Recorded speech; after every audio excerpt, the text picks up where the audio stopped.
Hello students. तो मैं फिर से एक बार आपका स्वागत करता हूँ अपने क्लासेस। और आज मैं फिर से आपके सामने जो एवरेज टॉपिक हम लोगों ने चैप्टर वाइज स्टार्ट किया करना, इसी को कंटिन्यू आगे बढ़ने पार्ट लेकर। और पिछले पार्ट में मैंने आपको 25 क्वेश्चन बताए थे। मैंने कहा था ये वो है जो कि यूपीएसआई या मान के चलिए पुलिस में पूछे गए, तो सारे के सारे क्वेश्चन बताया हूँ। साथ साथ पॉसिबिलिटीज है, मुझे लगता है ऐसा कि तो उन सभी को लेकर हो चुका हूँ। तो चलिए बिना देरी के हम लोग आज की अपनी क्लास को शुरू करते हैं। इससे पहले जो लोग चैनल पर नए हैं और इसको शेयर जरूर करें, ठीक है ना। चलिए शुरुआत करते हैं और बढ़ते हैं आज के अपने क्वेश्चन की। तो आज का पहला क्वेश्चन है, वो आपके सामने लिखा है। कल भी मैंने इस तरह के क्वेश्चन आपको कराया था। आठ महिलाएं आठ महिलाएं एक होटल गई, उनमें से 7 ने अपने भोजन पर 4 रुपए खर्च। आठवीं महिला ने सभी 8 महिलाओं की औसत खर्च से 7 रुपए के द्वारा खर्च की गई कुल राशि। तो मैंने आपको बताया था, इसको करने के लिए पहले आपको ये पता करना होगा कि औसत खर्च वहां पर कितना हुआ है। तो सबसे पहले हम लोग क्या निकालेंगे? औसत खर्च। औसत खर्च निकालने का हमने एक शॉर्ट तरीका आपको बताया था। आप यहाँ पर ये देखिए, में से 7 ने अपने भोजन पर कितने रुपए खर्च किए? 4। मतलब 7 में से प्रत्येक 4-4 रुपए। आठवें व्यक्ति को जब बिल देना पड़ा है तो उसे कितने रुपए ज्यादा देने पड़े हैं? तो उसे 7 रुपए ज्यादा देने पड़े। 7 रुपए उसे ज्यादा क्यों देने पड़े हैं? क्योंकि बाकी 7 लोगों ने अपने पैसे नहीं। तो अगर ये जो 7 रुपए आखिरी वाला व्यक्ति दे रहा है वो न देता, या कह सकते हैं कि अगर सब लोगों ने अपना पैसा दिया होता, ये 7 रुपए उसे न देने पड़ते। इसका मतलब है, अगर हम औसत खर्च की बात करें, औसत खर्च कितना हो जाएगा? 5 रुपए। मतलब सभी 8 लोगों में 5-5 रुपए का खर्चा आना था। तो इस हिसाब से अगर हम उस दिन की टोटल बात करें कितना खर्चा हुआ, 40 रुपए 8 से मल्टीप्लाई कर देंगे तो हमारा आंसर आ जाएगा ऑप्शन नंबर 20। क्वेश्चन का राइट आंसर हो जाएगा। चलिए आगे बढ़ते हैं अपने सेकेंड क्वेश्चन पे। कह रहा है कि 3 क्रमागत संख्याओं का औसत पहली संख्या के 1 15 ज्यादा है सबसे बड़ी संख्या। देखिए 3 क्रमागत संख्याएं हैं और पहली संख्या के 1/2 से 15 ज्यादा है। 3 क्रमागत संख्या का औसत पहली संख्या 1/2 से। चलिए पहले तो हम लोग 3 क्रमागत संख्या ले लेते हैं ना। क्रमागत संख्या यानी कि क्रम से आने वाली। एक्स है, एक क्या है? x+1। और अगले क्या है? x। जब संख्याएं क्रमागत होती हैं तो अगर कितनी भी संख्या है उनका बीच वाला उनका औसत हो जाता है। आपको पता होना चाहिए x+1 और x+2 का औसत आप निकालें तो x+1 आएगा। ये क्रमागत है तो इनके जो बीच में होगी संख्या वो आपकी औसत कह रहे हैं। तो इनका औसत कितना हो गया? x+1। अब हमसे क्या क्या रहा था? क्रमागत संख्याओं का औसत। तो औसत कौन हो गया? x+1। पहली संख्या, तो पहली संख्या कितनी? x के 1/3 से 15 क्या है? ज्यादा है। तो हम क्या करेंगे? इस 1 को उधर ले जाएंगे, x/3 को उधर ले आएंगे, क्या आ जाएगा? 2x/3 equal to 14। कैंसिल करेंगे तो ये 7 आ जाएगा। तो x हमें कितना मिल जाएगा? x हमें मिल जाएगा 21। तो हमसे यही कह रहा था कि बताइए सबसे बड़ी संख्या। तो x तो सबसे छोटी है, 21 है, ये 22 है, तो ये 23। तो हमको बड़ी बतानी थी, तो आंसर हो जाएगा ऑप्शन नंबर यानी कि 23। इस क्वेश्चन का आंसर आपका 23 जो है वो बिल्कुल करेक्ट आंसर होगा। और देखिए ये क्वेश्चन आया भी हुआ है 2017 में ऊपरी। चलिए आगे बढ़ते हैं। 8 व्यक्तियों के समूह का औसत वजन 2.5 किलो बढ़ जाता है जब 54 किलो वजन के एक व्यक्ति की जगह नया व्यक्ति किया जाता है। तो नए व्यक्ति का वजन कितना? मैंने आपको बताया था कि एक व्यक्ति आएगा एक व्यक्ति जाएगा, ऐसे वाले क्वेश्चन हो तो आपको नए व्यक्ति का भार पूछा जाएगा। तो आप क्या करेंगे? सबसे पहले जाने वाले का वजन लिख। जाने वाले का वजन कितना है? 54 किलो की जगह पे एक नया व्यक्ति आए। अगर नए व्यक्ति के आने से औसत बढ़ रहा हो तो आप प्लस लगा दीजिएगा, और घट रहा हो तो लगा दीजिएगा। क्योंकि बढ़ रहा है इसलिए लगा देंगे प्लस। और 2.5 किलो बढ़ रहा है, कितने लोगों में बढ़ रहा है भाई? कितने लोग थे समूह में? 8 लोग। 8।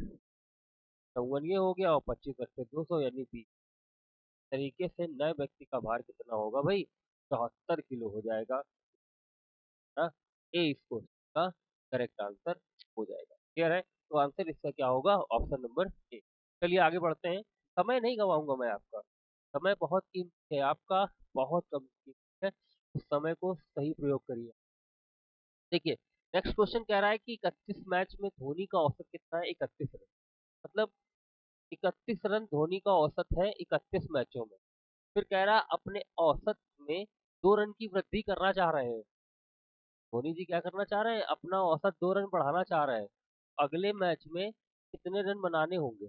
देखिएगा, 31 मैच में उनका औसत कितना है? 31। वो खेलना चाह रहे हैं 32वां मैच, ठीक है ना? और ये चाह रहे हैं कि औसत में 2 रन की वृद्धि हो जाए। कितने की वृद्धि हो जाए? 2 रन की। क्लियर है? कितने रन की वृद्धि हो जाए? 2 रन की। तो देखिए 2 रन की वृद्धि कैसे होगी? सबसे पहली चीज, औसत तो उनको बनाना ही पड़ेगा। 31 तो बनाने पड़ेंगे, क्योंकि नहीं 31 नहीं बनाएंगे तो औसत 31 ही नहीं रहेगा। तो इसके बाद 2 बढ़ाना भी है। तो जब वो 2 बढ़ाएंगे तो उस समय अगर आप देखें तो 2 केवल इसी पारी में तो बढ़ेगा नहीं, लास्ट वाली में। क्योंकि उससे पहले अगर हम देखें तो 31 पारी और सॉरी 31 पारी और है, तो 32 पारियां टोटल हो जाएंगी और सभी को हमें 2-2 बढ़ाना पड़ेगा, क्योंकि हमने ये मान लिया है कि 32वीं पारी में इसका मतलब सभी 32 पारियों में हमें 2-2 बढ़ाना और रह गया है। 2-2 बढ़ा दीजिए, 32 कितना होगा? 64। इसका मतलब 31 प्लस 64 को अंतिम पारी में 95 रन। तो 95 रन अंतिम पारी में बनाएंगे, तब जाके उनका औसत जो है वो 2 रन बढ़ पाएगा। क्लियर है? इसी क्वेश्चन को आप डायरेक्ट करना चाहते हैं या सॉल्व करके करना चाहते हैं तो 31 से 31 करते और माइनस कितना कर लेते? 32 टू 2 रन की वृद्धि थी उनको, सॉल्व करते माइनस करते आपको 95 मिल जाए। ठीक है ना? चलिए नेक्स्ट देखते हैं भाई। फिर नेक्स्ट क्वेश्चन आपसे कह रहा है कि भारत और ऑस्ट्रेलिया के बीच कहा गया है कि भारत और ऑस्ट्रेलिया के बीच एक क्रिकेट मैच के पहले 20 ओवरों में एक क्रिकेट मैच के पहले 20 ओवरों में प्रति ओवर रन रेट था 7 रन। कितना था? 7। अब 45 ओवर में 425 रनों का लक्ष्य पाना है।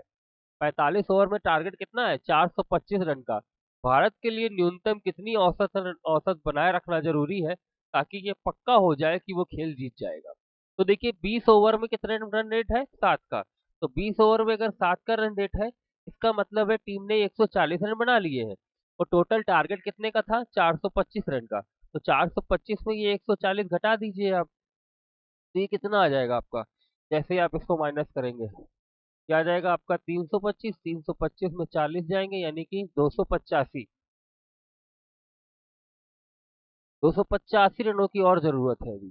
ठीक है ना? और ओवर कितने बचे हुए हैं? क्योंकि 45 ओवर का मैच था और अभी 20 ही हुए हैं, तो 25 ओवर बचे हैं। तो डिवाइड करिए इसको, 25 एकम 25, 3 बचेगा आपका। फिर से 25 एकम 25, फिर आपका बचेगा जाके 10। 25 चौको 100 यानी 11.4, 11.4 के रन रेट से रन रेट बनाए बरकरार रखना होगा अगर उसे ये मैच को जीतना है। तो कितना रन रेट चाहिए? 11.4। ऑप्शन नंबर बी करेक्ट है। चलिए नेक्स्ट क्वेश्चन देखते हैं। नेक्स्ट क्वेश्चन देखिए, कह रहा है कक्षा ए के छात्रों द्वारा प्राप्त औसत अंक 79 है, जबकि कक्षा बी के छात्रों द्वारा प्राप्त औसत अंक कितने हैं? 89। बी के द्वारा 89 है और ए के द्वारा कितने हैं? 79। कक्षा ए में 38 छात्र हैं और कक्षा बी में 42 छात्र हैं। तो सभी 80 छात्रों के औसत अंक कितने हैं? इस तरह का क्वेश्चन मैंने कल भी शायद लिया था, मुझे याद है। तो चलिए देखिए कैसे करेंगे। मैंने बताया था इसको सॉर्ट करने का तरीका, जिसमें ज्यादा लोग हैं उनको ऊपर लिखते हैं। तो एक में 42 है और एक में 38 है। तो 42 का औसत कितना दिया है हमें? यानी कि बी वालों का 89। जबकि अगर हम बात करें ए जिसमें 38 छात्र हैं, उनका औसत कितना दिया गया है? उनका औसत दिया है 79। अगर आप देखें इस तरीके से तो 10 कम हो रहा है 38 में, मतलब 380 कम हो जाएगा। और हमें चाहिए कितने लोगों का?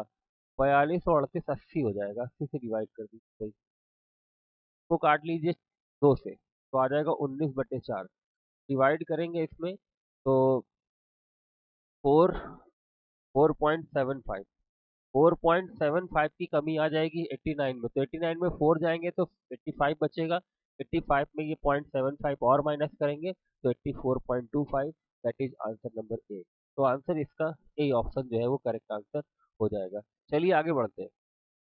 अगला क्वेश्चन देखिए, कह रहा है सोमवार मंगलवार बुधवार का औसत तापमान 29.9 डिग्री सेल्सियस है। मंगलवार बुधवार और गुरुवार का औसत तापमान 31.3 डिग्री सेल्सियस है। यदि सोमवार का तापमान 27 डिग्री सेल्सियस है दर्ज किया जाता है, तो गुरुवार का तापमान ज्ञात कीजिए। हमसे थर्सडे का तापमान, चलिए देखिए कैसे करेंगे हम लोग। मंडे का दिया गया है हमें, ट्यूसडे का दिया गया है, वेडनेसडे का कितना दिया है भाई, 29.9, ठीक है ना। इसके बाद हमें दिया है मंगलवार, ट्यूसडे, वेडनेसडे और हमें थर्सडे का दिया है 31 पॉइंट। हम क्या करेंगे, इनको सब्ट्रैक्ट कर लेंगे, इसको इसमें सब्ट्रैक्ट करेंगे। तो देखिए आपका ट्यूसडे कट जाएगा, आपका वेडनेसडे कट जाएगा, बचेगा थर्सडे माइनस मंडे। और इधर देखिए 313 लिखा है ये, और ये कितना है 299, मतलब 1.4 बचेगा। अब ध्यान दीजिएगा, क्योंकि इनकी ये इनका योग नहीं था जो हमने योग करके योग करके मैंने लिखा है जिससे कि हमें कम लिखना पड़े और काम जल्दी हो जाए। तो ये योग नहीं है, ये औसत था, तो जब हम इनको घटाएंगे ना तो हमें उसमें 3 से मल्टीप्लाई करना पड़ेगा। तो जैसे ही ये माइनस करेंगे आप, तो इक्वल में आ जाएगा आपका 4.2, आ जाएगा 4.2। हमें तापमान किसका दिया गया था, यदि सोमवार का 27 हो, ये 27 हमें मंडे का दिया गया, अगर हम यहाँ 27 रख देंगे तो ये जाके जुड़ जाएगा तो 31.2 हो जाएगा। और 31.2 कहाँ दिया गया है, 1.2 देखिए हमें ऑप्शन नंबर बी में दिया गया है, तो बी इसका राइट आंसर हो जाएगा 31.2, ठीक है ना। ये शायद आपको दिख नहीं रहा होगा, मैं इसको हटा देता हूँ, ठीक है ना। बिल्कुल, तो 31.2 इसका राइट आंसर हो जाएगा। क्लियर है, ऐड हो जाएगा 27, यहाँ पे आ जाएगा 31.2 डिग्री से। चलिए आगे बढ़ते हैं अपने नेक्स्ट क्वेश्चन। नेक्स्ट क्वेश्चन देखिए आपके सामने लिखा हुआ है कि गणना करने पर 12 छात्रों के औसत अंक कितने निकले, 40। जब गणना की गई तो पता चला कि जो 40 छात्र हैं, उन सॉरी 12 छात्र हैं, उनके औसत अंक कितने हैं, 40। लेकिन बाद में यह भी पता चला एक छात्र के गलती से 54 की जगह 42 अंक, 54 की जगह 42 था, एक अन्य छात्र के 50 की जगह 74 जोड़ दिए गए। मतलब समझिएगा, कोई ऐसा था जिसके 54 अंक आने चाहिए थे, लेकिन गलती से 42 लिख दिया। भैया वो लड़ जाएगा, लड़ेगा, बिल्कुल लड़ेगा, कहेगा हमारे 12 नंबर बढ़ाओ तुरंत, 54 आने चाहिए तो तुमने 42 दिए, हमें बढ़ाना पड़ेगा भाई। दूसरा एक छात्र है, उसकी तो हमें लग रहा है लॉटरी लग गई, 50 की जगह 74 जोड़ दिए गए, नंबर उसके कितने थे, 50, और दे कितने दिए गए, 74। अब अब हमें चैन नहीं, क्योंकि अगर हमारे कम आए तब तो हमें चैन है ही नहीं, उसके साथ साथ दूसरे के अगर ज्यादा आ गए तो फिर और दिक्कत है, वो भी नहीं आने देंगे, तो 24 कटवाएंगे हम। इधर 12 बढ़े, इधर 24 कम हुए, सब कुल मिला के 12 घट जाएंगे, और औसत भी हमें 12 का ही चाहिए। जितना भी कम हो रहा है उतने में टोटल लोगों से डिवाइड कर दो, तो कितना आ रहा है, माइनस है। जो भी एवरेज इनका था उसमें से एक कम हो जाएगा, तो एवरेज कितना निकाला गया था, 40, 40 में एवरेज एक घट जाएगा, सही एवरेज जो होगा वो 39 हो जाएगा, that is answer number. Clear है, तो आंसर 39 आपका राइट आंसर। ये आगे बढ़ते हैं। नेक्स्ट क्वेश्चन देखिए, बहुत बढ़िया क्वेश्चन है कि सेट में से तीन से शुरू होने वाले a set of concession 5 consecutive integer starting from 3, मतलब 3 से शुरू होने वाले 5 पूर्णांक हैं, यदि सेट में से सबसे बड़ा पूर्णांक हटा दिया जाए तो उस सेट की औसत में कितने प्रतिशत की कमी आएगी। बढ़िया क्वेश्चन है, और देखिए 2018 में उत्तर प्रदेश पुलिस कांस्टेबल में पूछा गया है, जिसके लिए आप जी तोड़ लगे हुए हैं। कैसे करेंगे इसको, चलिए देखते हैं, लगे हैं या जी तोड़ नहीं लगे हैं ये आप ही जानते हैं, तो कमेंट में बता दीजिएगा कि लगे हैं कि नहीं लगे। अब देखिएगा, 3 से शुरू होने वाले 3 शुरू कर लेते हैं, 3, 4, 5, 6, 7, अभी कितने हो गए, 5 पूर्णांक हो गए। अब अगर इनका हम औसत निकालें तो कितना है, लगातार है ना, बीच वाला होगा, अभी बताया था, तो 5 इनका एवरेज है, सबसे बड़ा पूर्णांक हटा दो जरा, तो 7 हटा दिया। अब एवरेज देखो कितना हुआ, पहले एवरेज कितना था, 5, अब लगातार पूर्णांक एक नंबर हटा दिया हमने, तो अब औसत कितना होगा, 639/2, 4.5। औसत में कमी आई भैया, कितने की कमी आई है, 0.5 की। और कमी किसमें आएगी? 5 में। बोले 100 कर दो। तो आंसर क्या आया? 10%। आंसर बी करेक्ट है। 10% इज द राइट आंसर। आगे बढ़ते हैं। अगला क्वेश्चन है कि यात्रा पर गया एक आदमी। ओहो, और कौन जाएगा भाई? यात्रा पर गया एक आदमी पहले 120 किलोमीटर 60 किलोमीटर प्रति घंटे की चाल से और की गति से और अगले 120 किलोमीटर 80 किलोमीटर प्रति घंटे की चाल से यात्रा करता है, तो उसकी औसत गति बताइए। बताइए उसकी औसत चाल कितनी।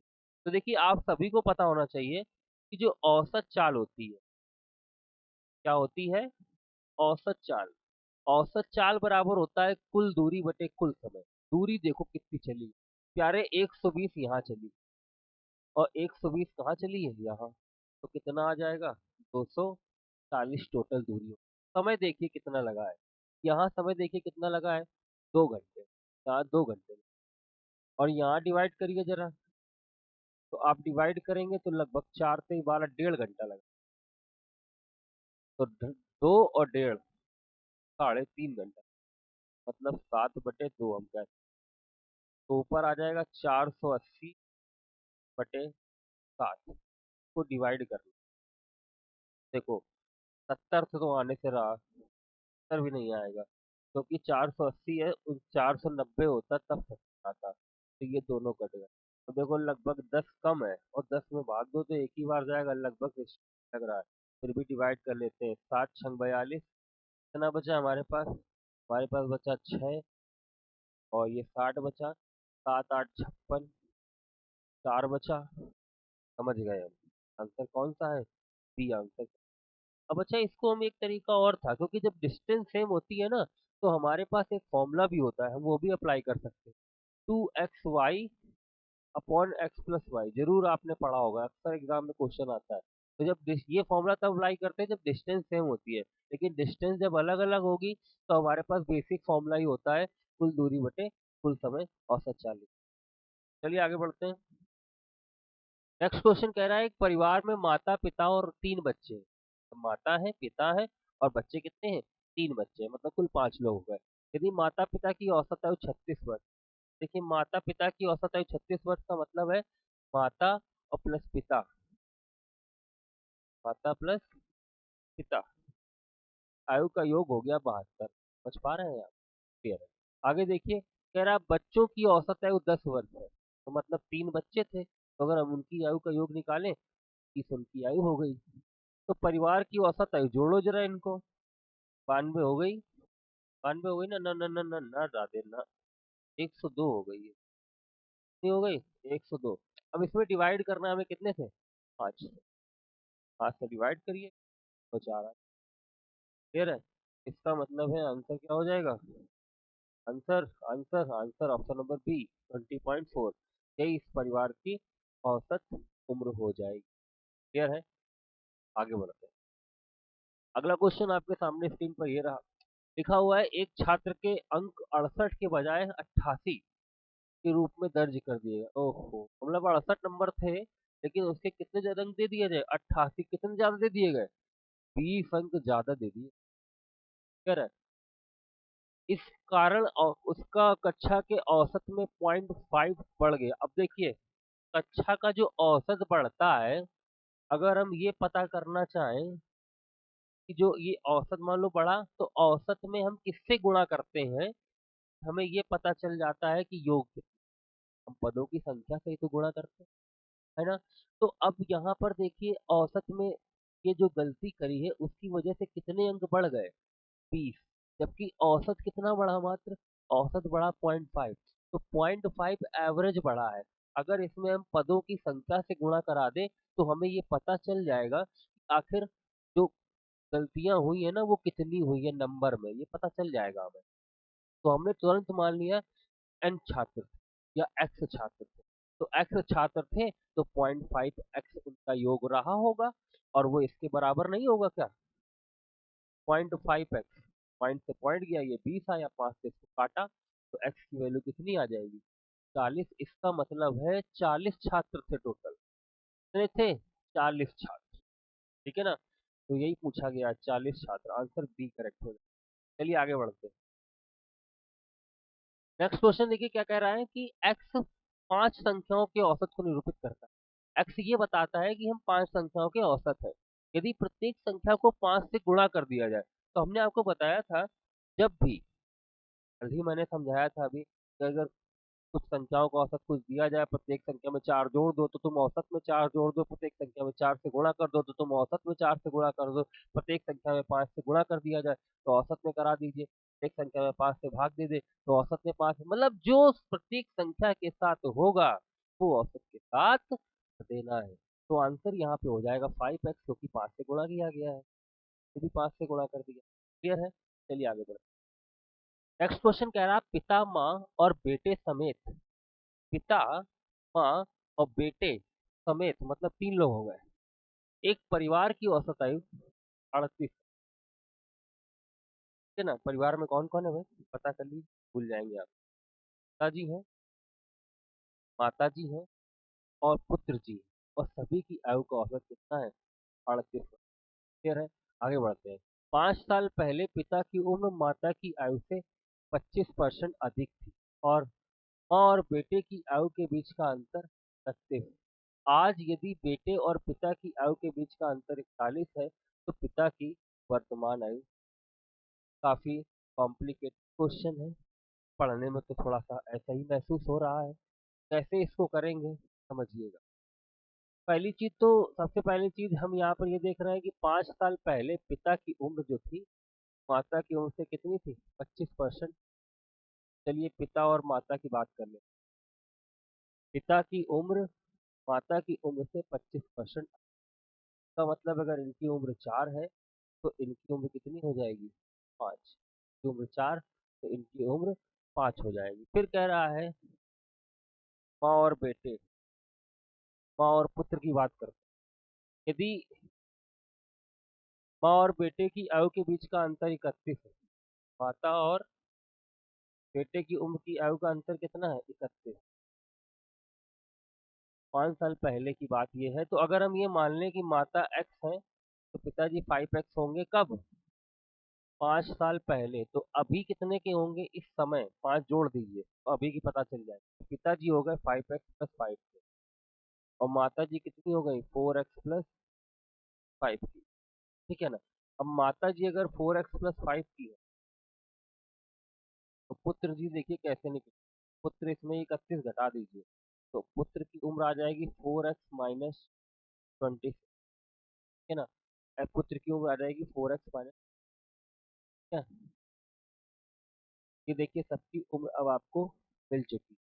अब कह रहा है यदि आज यदि बेटे और आज यदि बेटे और पिता की आयु में 41 का अंतर है, बेटे और पिता यानी इन दोनों की आयु का अंतर कर दिया 41, तो इसमें घटा दीजिए तो देखिए कितना मिलेगा? x, ऐसे ही माइनस करेंगे x, और इधर आ जाएगा कितना? ये आ जाएगा आपका 31 + 31, 40। तो x की वैल्यू हमारे पास 10 आ जाएगी। चलो कितनी आ गई? 10। पिता की उम्र पूछ रहा था, 10 यहाँ रख दीजिए, 55 आ जाएगी। क्लियर है?